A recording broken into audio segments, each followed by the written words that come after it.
Keith Neumeyer just came out and said, for the first time ever, he's seeing car manufacturers at these symposiums he's speaking at these conferences, where they're coming in there and going directly to companies like his to disintermediate everything in between and get their silver that they need for industrial applications. And we already see the drawdowns off of the exchanges.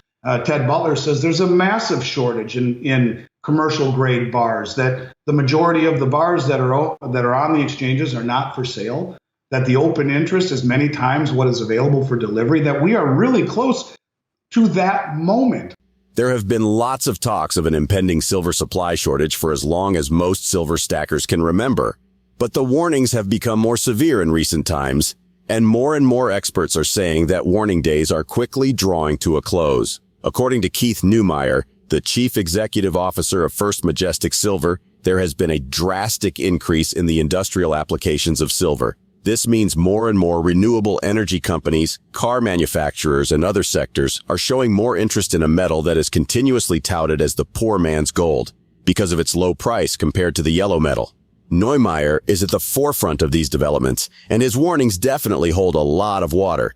But he is not the only one talking about silver's impending supply shortages. According to Miles Franklin president Andy Schectman, while the silver supply is rapidly dwindling, no thanks to the metal's low price, which makes mining increasingly unattractive for miners, demand for the metal is increasing just as rapidly because of the many industrial applications. In addition, Andy says there is a very high possibility of another banking sector crisis in the United States. This means many more retail and institutional investors will run from the stock markets, seeking shelter in precious metals like silver and gold. Andy is predicting a completely chaotic environment that will pull down everything and everyone with the exception of people who prepare well ahead. He also discusses the issue of people waiting for silver prices to drop further in September and October before they start loading up on the metal. According to the Miles Franklin president, this will be a huge mistake if the chaos starts before then and millions of investors begin to struggle to purchase the small available physical metals. During a recent interview with Liberty and Finance, Andy discusses the silver supply problems, the possibility of a banking sector crisis, and BRICS' ongoing summit and what it means for precious metals prices. We will now bring you clips from the interview. Please watch, share, and like this video. Also, ensure you subscribe to the channel, turn on post notifications, and drop your comments and observations in the comments section below. Thanks, and enjoy the video. And when you see solar panel companies and car manufacturers going to economic conventions to talk to guys like Keith Neumeyer, I mean, how fragile of a system, at what point, where are we on this scale where real quick something happens, there are deals already being put into place by guys like Tesla, Elon Musk and Tesla or Sony or Apple or Samsung, any of these corporations who say, fine, we're going to just take everything that you want to give us. And we already see the drawdowns off of the exchanges. Ted Butler says there's a massive shortage in commercial grade bars, that the majority of the bars that are on the exchanges are not for sale, that the open interest is many times what is available for delivery, that we are really close to that moment. Well, right now it's plentiful. The problem is that here again, people are looking at it backwards. You don't wait for the confirmation. You don't wait for the event. You don't wait till there's a hole in the boat to blow up your life raft. You know, if you ever have gone on a cruise before, right when you get there, within the first hour, they do a drill on what happens if the alarm goes off and the boat is going to sink. They tell you where your life jackets are. They tell you where to go to, where to get in line for the boats. You know, the lifeboats. It's not like they're going to start building them the minute they hit the iceberg. And so I guess the point of it is those people who are waiting for an event before they buy they're not very astute. And I say that with all due respect. I mean, here again, if you're buying this to make a profit, then maybe you look at things that way. If you're buying this because you need to protect yourself against the inevitability of what you see coming, of the indebtedness of this country, of the mismanagement of the world reserve currency, of the weaponizing of the dollar, of the weaponizing of what it is that made this country what it is, the Justice Department, the legal system. to me, that's terrifying. And I think these are the reasons why you accumulate gold and silver before it becomes obvious to everyone else. Because once it becomes obvious to everyone else, you're done. You're crowded out. The premiums go up. The delivery delays are accentuated. But here's the interesting thing. Yes, we saw an expansion, a much greater expansion into the mainstream over the last several events, whether it be COVID, whether it be the banking problems. We saw an expansion. But by no stretch of the imagination did we see a substantive expansion. Rick Rule still says, at the conference I saw him at a few weeks ago, that less than 0.5% of the public or of the whole investing complex is invested in precious metals, less than 0.5%, with the mean over the past 40 years being 2.5%. You just get back to a lowly 2.5% allocation because the public wakes up and sees a bank like Truist or U.S. Bank bail in, and bang, people lose millions and millions and millions and millions and millions of dollars, and oh my goodness, this is real. Now you're competing with the entire stadium, right? You're competing with everybody, not just the small orchestra that we've been talking to, or the choir, rather, I should say.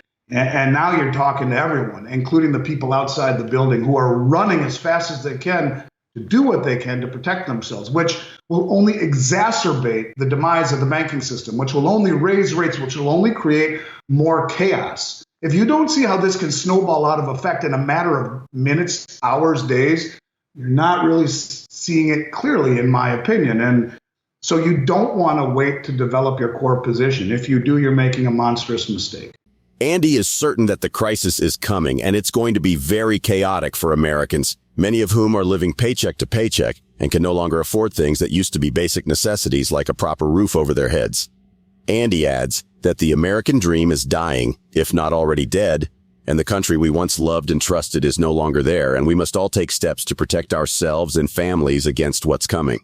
Andy also discusses the obvious and gradual consolidation toward the launch of a central bank digital currency, CBDC. According to the renowned precious metals analyst, this has been the plan all along. Andy estimates that the U.S. Federal Reserve will launch one before 2025, opening a different nasty can of worms.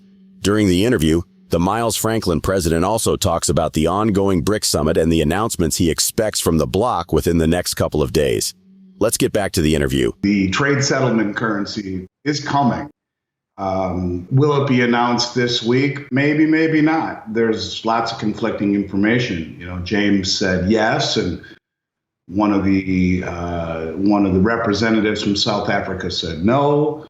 But we know it's going to be issued. We know that they're the countries that are buying copious amounts of commodities, and by all measures, we believe that they will be used, or commodities will be used, to back a new reserve settlement currency. That's what we were told by the Russian finance minister on many occasions. And we've already defined the fact that gold has been revalued or reclassified as a riskless tier 1 asset.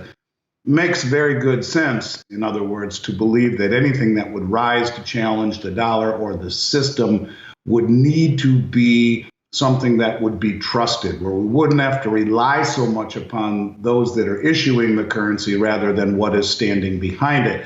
I think that's for sure.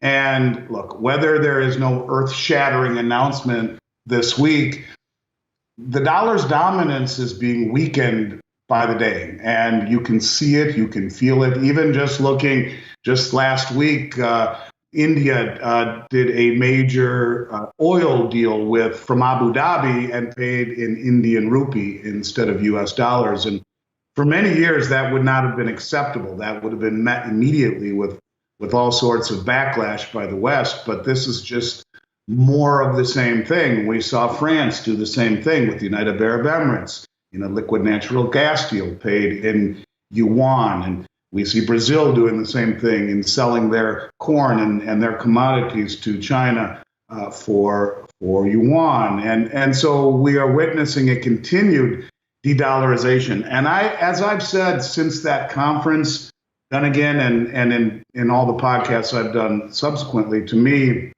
what is really relevant in this meeting, because I do believe that a commodity-backed currency is inevitable. I truly do. There are two things that are really very important about this meeting. Knock it off. The first one would be that we see Saudi Arabia be admitted as a full member of the BRICS nations. And we already know that they've applied to the Shanghai Cooperation Organization and to the BRICS New Development Bank. The Shanghai Cooperation Organization would be number 2 to this puzzle. In fact, let's give it 3 big events. 1, Saudi Arabia. 2, the Shanghai Cooperation Organization being admitted to the BRICS as well. Every one of their delegates, which is, of course, the largest regional financial and military organization in the world, have been invited to the BRICS meeting in Johannesburg. They are there, and they are suspected to be admitted as members of the BRICS Union as well, along with the Eurasian Economic Union. And these are all the countries that are, I guess you could say, in between Russia and China, those that end in stan, like Kazakhstan and Kyrgyzstan and even Pakistan, all these countries that are in the Eurasian Economic Union that are also rumored to be joining the BRICS nations. You are building this very formidable alliance of countries. And if we come away from this meeting with Saudi Arabia being announced and the Eurasian Economic Union and the Shanghai Cooperation Organization also joining forces with BRICS, you're dealing with critical mass. You're dealing with an expansion of credibility, of military might, of GDP, a growing creditworthiness, a growing credible and formidable foe. I don't think we need to see the fact that this new currency system, settlement currency, or whatever you want to call it, one that we suppose will be backed by commodities, needs to be issued this week. I know James Rickard sparked a lot of interest and hope that this indeed is what would happen, and I believe ultimately he's right. I just don't know if it's going to happen this week or somewhere down the road. Andy believes the BRICS nations of Brazil, Russia, India, China, and South Africa will eventually get around to announcing a commodities-backed common currency that will rival the dollar.